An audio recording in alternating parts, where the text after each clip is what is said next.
Hello everyone, my name is Soni and you are watching Polity This week by Drishti IAS. In this episode, we will be discussing some of the important political developments which has happened in India in the last week. Okay, so let's start with our discussion. Now here we will be talking about three important developments today. That is one, National Human Rights Commission. Okay, recently a new chairperson for the Human Rights Commission has been appointed. Other than that, few members has also been appointed. Then protected area regime we will be talking about. What is protected area regime? What are the implications of this particular regime? And recently, you know that in the northeastern region, Ministry of Home Affairs has reimposed this regime. So we will be seeing that why it is important for us. Okay. Then coming to the next one, governor in Indian Constitution. Recently, you must have heard that the President of India has reshuffled various governors. Okay, they have reappointed governors from one state to another. Other than that, also when we are talking about the governor and the issues like state government and the tussle between the governor and the state government, that has always been there in the news. So we will be talking about the governor, the appointment and the constitutional provisions. Okay, now let's start with the discussion today.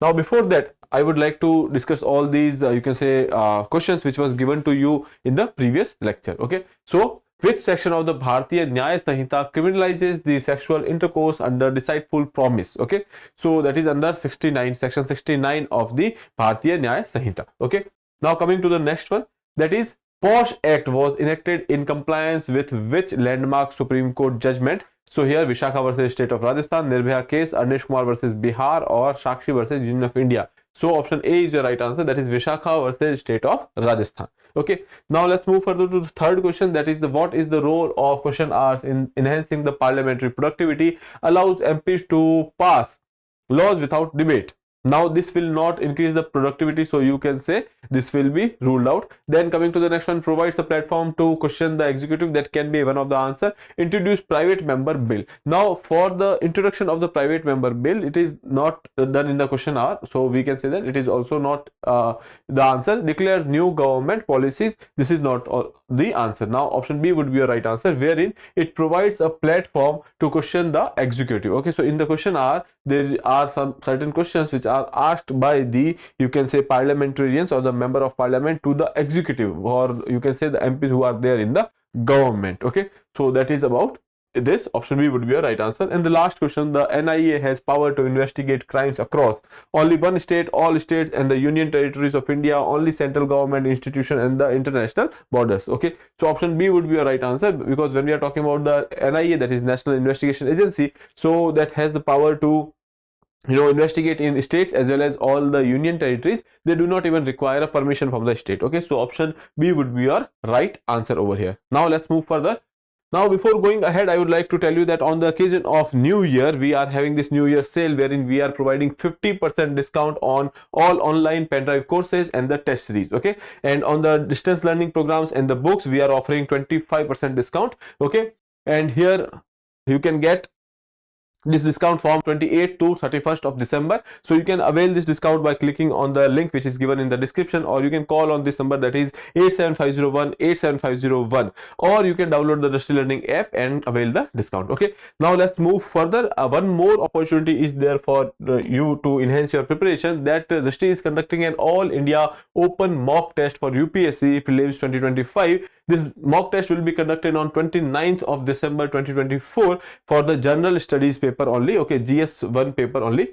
Okay, then coming to the both, it will be there in both Hindi as well as English medium. It will be there in both offline as well as online mode. When we are talking about the offline mode, so it will be conducted at our centers Delhi, Prayagraj, Lucknow, Noida, Indore and Jaipur, and timing of this test will be 9:30 AM to 11:30 AM. Okay, so you can go through this particular, you can go to the website and then you can register for that. Okay, now let's move further. And here we are starting with the National Human Rights Commission. Okay, so today's discussion will be starting from the National Human Rights Commission. Now when we are talking about this particular body, this is not a constitutional body, it is a statutory body.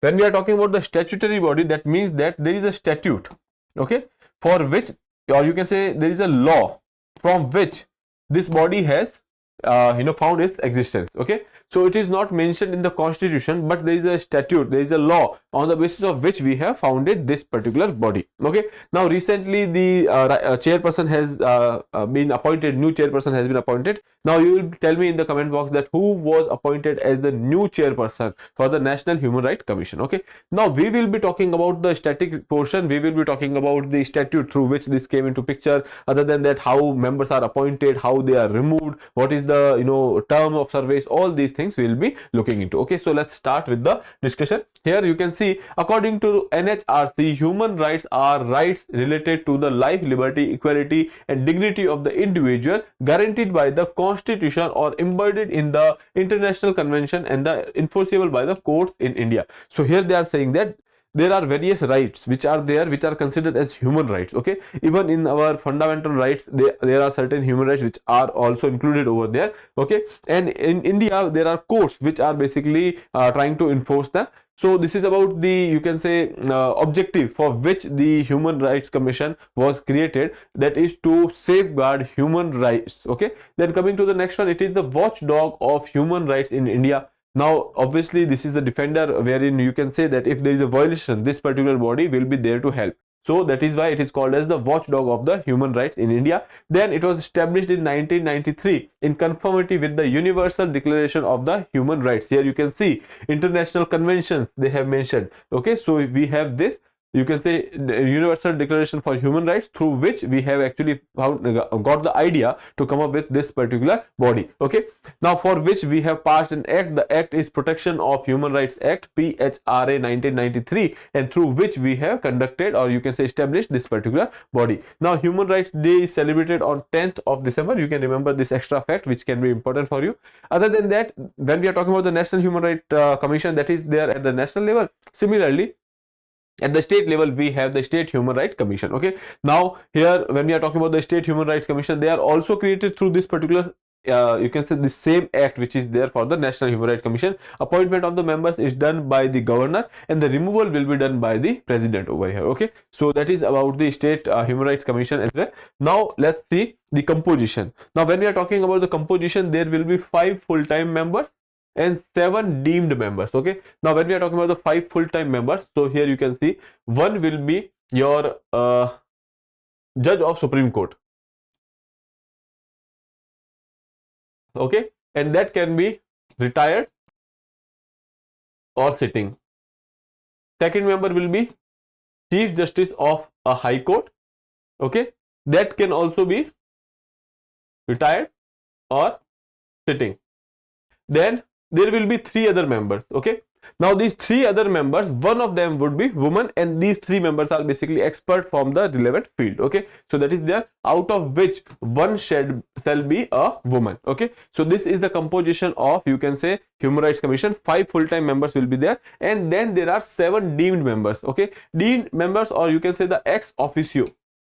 Okay, now there are various commissions like National Commission for Scheduled Tribes, Scheduled Caste, and then we have National Commission for Backward Classes. Okay, Women's Protection. All these commissions are there. Their chairperson will be considered as the deemed member in the Human Rights Commission. Okay, so that is there. Now chairperson, when we are talking about, so chairperson should be a retired CGI or a judge of the Supreme Court. Retired CGI or a judge of the Supreme Court. Okay, so that is there with respect to the chairperson. For them, it is mentioned that that particular person should be from the Supreme Court only. Okay, now coming to the next one, administrative head. If we are talking about, so Secretary General will be the administrative head. Now coming to the appointment, who will be appointing a member or the chairperson. So here you can see that President is the authority. Now how President will do, most of the time you will be saying that in the case of President, there will always be someone to advise. Okay, so here in this case, there will be a 6-member committee which will be there. In that committee, there will be Prime Minister, Speaker of Lok Sabha, Deputy Chairman of Rajya Sabha, Union Home Minister, and the leaders of opposition of both the houses. Okay, so there are 6 members. One is Prime Minister, second is Speaker, third is your Deputy Chairman of Rajya Sabha. Then you will be saying that Union Home Minister will be there, and leader of opposition in Lok Sabha, leader of opposition in Rajya Sabha. So these are the 6 members who will be looking, you can say, for the recommendation to the President. and then that particular person shall be appointed as the member or the chairperson of the, you can say, National Human Rights Commission. Now coming to the next part, what is the tenure? Now tenure is 3 years or the age of 70, okay, whichever is coming earlier. Okay, so let's say there is a person who has been appointed as the member and he is of 69 years. Okay, so in that case he will be member for 1 year only, because he will be attaining 70 years in the next year. Okay, so that is why he will be the member for 1 year only. Otherwise, if there is a member who is of 65 years, okay, then he can be member for 3 years, that is till 68 years. Okay, that is there. Other than that, if we are talking about the reappointment, okay, so along with this, when we are talking about the membership, these members are eligible for reappointment, so they can be reappointed, but once their tenure is over, they cannot serve under the government of India or the state government. Okay, government of India or state government. So basically, if a member is there and who has attained the age of 60, or he has actually worked under this particular institution of NHRC, so he cannot take job under the government of India and the state government in the future. Okay, so that is about some of the tenure related terms and conditions which are there. Now removal, if we talk about the removal, who can remove the members of the NHRC? So president can remove the chairman. Okay, chairman or the any member. Here you can use the word chairperson. Okay, that would be better. So president can remove the chairperson as well as any member. Okay, and what are the grounds? Grounds is basically proved misbehavior and incapacity. Now in this case here, consultation with Supreme Court is required. Okay, in this case, when we are talking about these grounds, okay, so consultation with the Supreme Court is required. Okay, charges of proved misbehavior and incapacity, these are same as the charges for the removal of the judges. Okay, so on these two grounds only, president can remove a member of the NHRC or the chairperson. Okay, I hope that is clear. What are the functions? Okay, if you look at the function here, investigate complaints of the human right violation, that is why it was actually made. Then suo motu cognizance of cases, on its own they can take the cognizance. If let's say if there is a person, okay, if there is a person A who is beating his wife B, okay, now that is a human right violation which is there. Now even if she is not complaining and somehow NHRC got to know, so they can take a suo motu cognizance. Okay, on their own they can directly file a complaint. Okay, so that is suo motu cases they can take. Then coming to the next one, review and recommend human rights implementation. If there is some kind of you can say right implementation or the enforcement is there, so they can review and recommend with respect to that. Okay, then spreading human rights awareness, that is one of the function. Then conduct studies, publish reports on the human rights issues. So that these are some of the functions which are there. Now when we are talking about the powers, you can say NHRC has power of a civil court. Okay, that means that they can summon the individual, they can ask for the individual to come examine the witness, etc. They can take evidence. So for that you can say that they have the power of the civil court, summon the individual, examine the witness and receive the evidences. Inspect prisons and other institutions, ensure conditions are human. Okay, when we are talking about the prisoners you can say which are there already in the jails and all, so they can inspect the jails, etc., and they can ensure that the condition for them are humane. Okay, so that is there. Intervene in the court proceeding relating to the human rights. Okay, so these are some of the power and the function for the National Human Rights Commission related works. Okay, so what we have seen that there will be some new appointment which has happened, and because of which it was in news, and it was established in 1993 with the help of a statute. That is why it is a statutory body and not a constitutional body. Other than that, also there are 5 members which are there. We have a chairperson, then we have 7 deemed members. Okay, 7 deemed members are basically ex officio chairpersons of various you can say bodies which are there. Let's say National Commission for State, you can say backward classes, scheduled tribes and scheduled caste, etc. For the, you can say other commissions like for the protection of rights of the women, etc., which are there.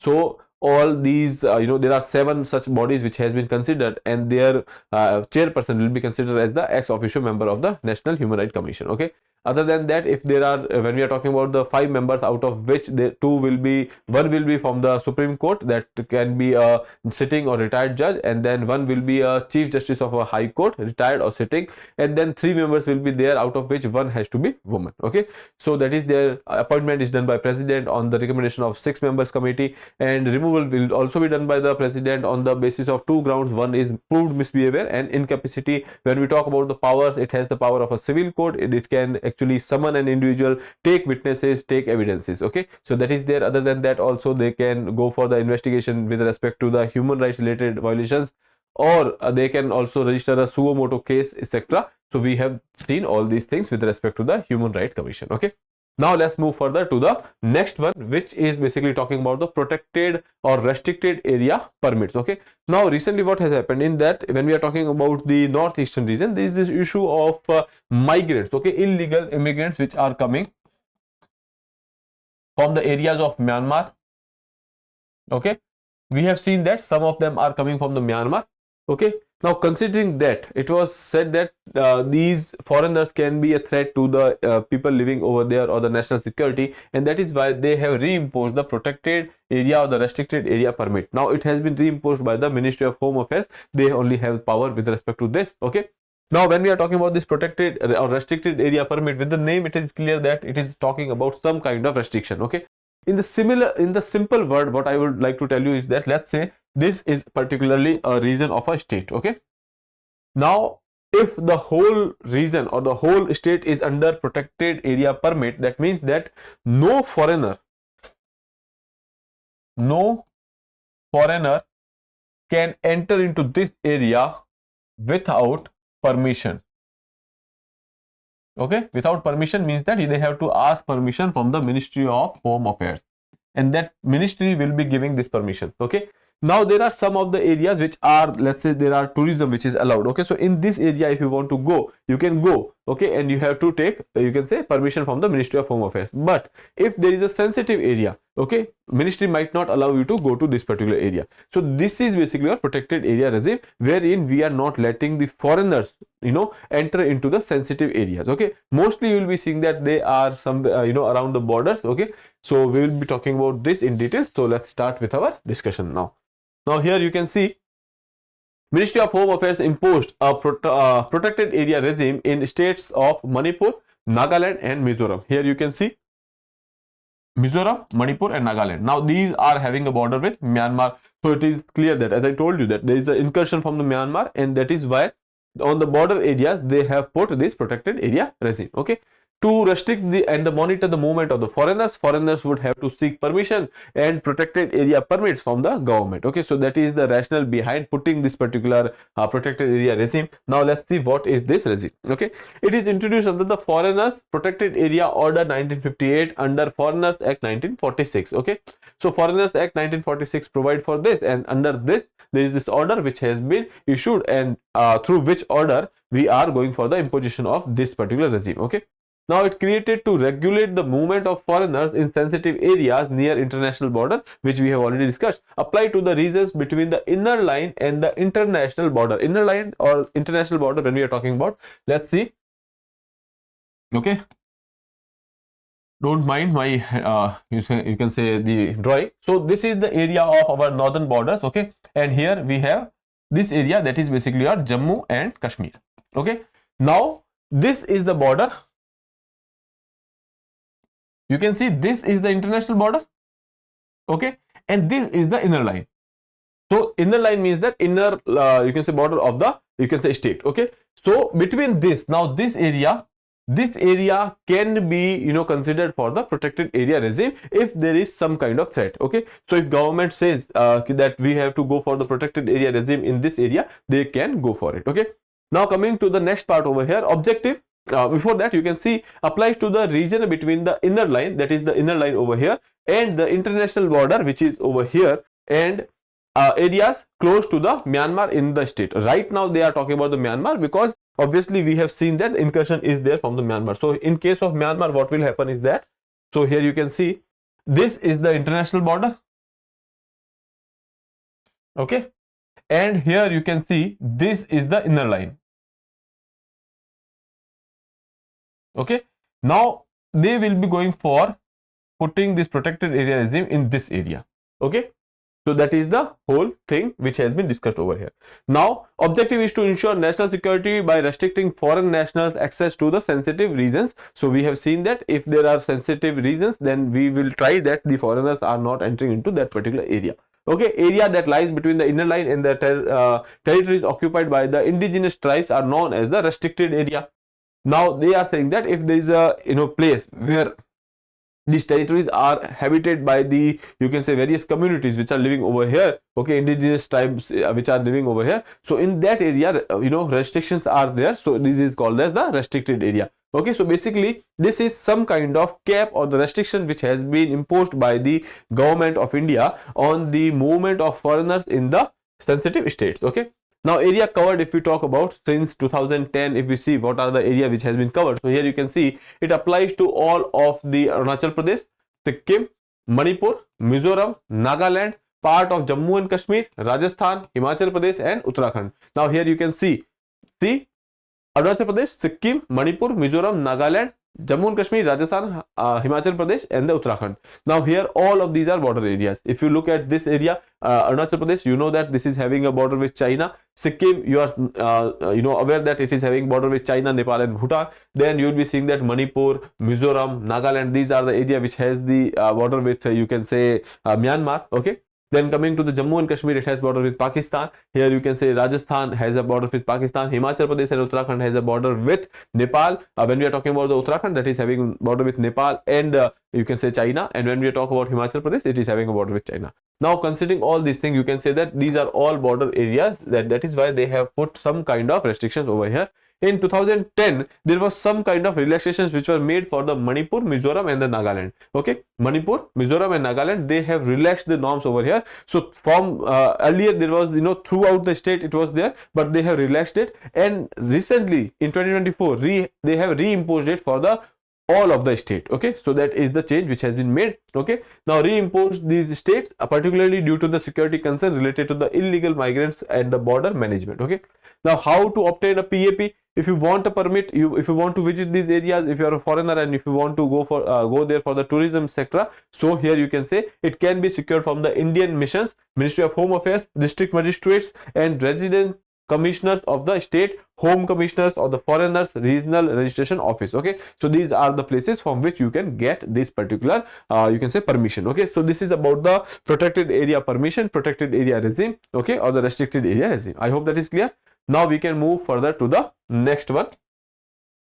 Okay, one more thing before going further, I would like to tell you the implications over here. Okay, what are the implications of such you can say restrictions? So for foreign visitors, so obviously if there are restrictions, so we are discouraging the foreigners to come to India. Okay, so because of which what will happen is that it can have an impact on the tourism. Okay, less footfall can be there. Other than that, it has the issues with respect to the development as well. If there is less tourism or you are not allowing the foreigners, that means that the investment will also decrease. Okay, if foreigners are coming, tourism is boosting, then there are high chances that in that areas investment will also increase. But if it's not happening, then obviously it will hit the investments as well. Coming to the next one, enhanced security. Now because of the restrictions, security will be enhanced. That is one thing. Allow tighter control over the foreigners movements, addressing illegal migrations. Then border control strengthens the border management and the reducing unauthorized cross-border activities. So these are the implications of the protected area regime or the restricted area regime. Okay,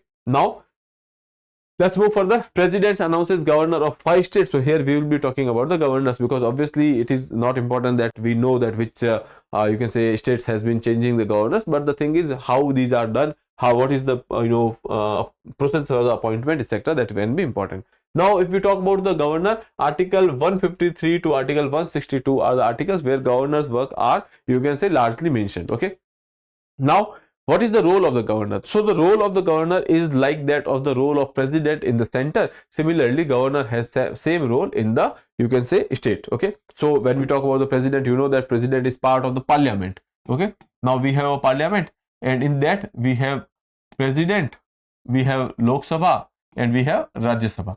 Similarly, we have state assemblies in the you can say states. So there will be governor and then we have houses over there. Okay, if there is a single house, then that will be state assembly, and if there is a two house, then the council will be there and the state assembly will be there. Okay, but governor will also be the part of legislative process, because governor's assent will be required for a bill to become a law. Okay, bill to become an act. Okay, so that is why they will be playing the similar role. Other than that, one more you can say, generally it is said that the governor's role is of dual nature or the dual character. Why? One is that they will be here for the constitutional, being a constitutional head of the state. Like president, governor is the constitutional head of the state. Now when we are talking about president, president is the constitutional head of the nation. Okay, so that is one thing. Second is the vital link between the union government and the state government. When we are talking about the federal feature of our constitution, federal feature of our polity, so you will be seeing that there are two units. One is center, one is your states. Now state and center, these are two units. What is the link connecting these two? That is the governor. Governor is appointed by the center or the president, and then you can say there are various reports which are furnished by the governor to the, you can say, central government. So most of the time you will be seeing that that is the connecting link, or that is the bridge between the state government and the central government or the president. Okay, but there are chances that it can be misused and all. So that is why it was accused most of the time that he is the agent of the central government as well. Okay, so we'll be talking about that later. He is the part of the federal system of the Indian polity and act as a bridge between the union and the state government. Now there are two things which we have discussed. One, that his role is that of the president for national level, and for the state level the governor will be the serving the same role, and he is the constitutional head of the state, and he is the bridge between the center and the state government. Now here you can see constitutional provision related to the governor. So if you talk about article 153, that says that there shall be a governor of each state. Now there shall be a governor of each state. Now one person can be appointed as a governor of more than one state as well. Okay, so that is also given in the constitution. Now coming to the next one, article 157 and 158 of the Constitution of India specifies eligibility requirement for the post of governor. So what is the eligibility requirement? A governor must be the citizen of India, that is one. He must be at least 35 years of the age, that is second. Third is not be a member of either house of the parliament or the house of the state legislature. So basically he should not be a legislature. Okay, and in the end he should not hold any office of profit. Okay, that means that there should not be a conflict of interest. Okay, so that is there with respect to the governor and their qualification. Now coming to the next part here, the term of the governor is normally 5 years, but he works at the pleasure of the president. He can be removed abruptly as well. Now he can be removed, or you can say terminated earlier. There are certain you can say parameters which are there. So he can be dismissed, or you can say he can be dismissed by the president on the advice of the council of ministers headed by the prime minister of the country. Okay, so that is one thing, that he can be dismissed by the president on the advice of council of ministers. Second is dismissal of the governor without a valid reason is not permitted. Now here you can see, if you are removing a governor, there should be a substance to that. Okay, you cannot abruptly remove the governor, but again mostly you will be seeing that the power is with the president over here on the aid and advice of the council of ministers. Okay, coming to the next one, however, it is the duty of president to dismiss the governor whose acts are upheld by the court as the unconstitutional and malified. Now these are the two parameters. If the court says that you can say the act of the governor is unconstitutional or malified, in that case president has a duty to remove him. Okay, coming to the next one, resignation by the governor. Now these are the two arenas wherein you can dismiss the governor. One is that you are dismissing. Second is that if the court is thinking that it is you can say against the constitution or malified, in that case also president has to remove it. Third thing is that he can himself resign. Okay, so he can write to the president and resign himself. Okay, so these are the consideration while we are going for the removal of a governor. Okay, now moving further, constitutional provision if we are looking at, so article 163 is talking about the discretionary power of the governor. Now governor's discretionary power are more than that of you can say president. Okay, now when we are talking about president only has situational discretion. Situational discretion means when we are talking about some of the situation, let's say if you are going for the Lok Sabha election and then no party got the you can say majority, in that case president can invite anyone and then they can form the government and then they can go for proving the confidence in the house. Okay, so that is the discussion which is there with the president, and that is a you can say situational discussion. When we talk about governor and president do not have any constitutional discussions, Okay, constitutional discretions are not there, only situational discretions are there with the president. Okay, now when we are talking about the governor, so governor has both situational as well as the constitutional, you can say, discretions. Situational, same, when the state assembly does not have the majority, then they can go for the inviting anyone to form the government. And then constitutional, because when there is a requirement which is given in the constitution which says that governor has to do something. Okay, so that is with respect to the bills. When we talk about the bills, you know that governor can, you can say, refer a particular bill for the president's consideration. Now this, referring the bill for the president's consideration, that is sole decision of the governor. Okay, so here we can see that there are certain discretions which are there, and the discretions which are enjoyed by the governor, which are more than the discretions which are there for the president. Okay, so that is there. Then moving to the article 256, the executive power of the union shall extend to the giving of such direction to the state as may appear to the government of India to be necessary for the purpose. Okay, so here they are saying that basically you can go for giving a direction, you can say the union can go for giving direction to the state when they think that it is fit. Okay, then coming to the article 356, if we look at, in the event that the state government is unable to function according to the constitutional provisions, the central government can take direct control of the state machinery.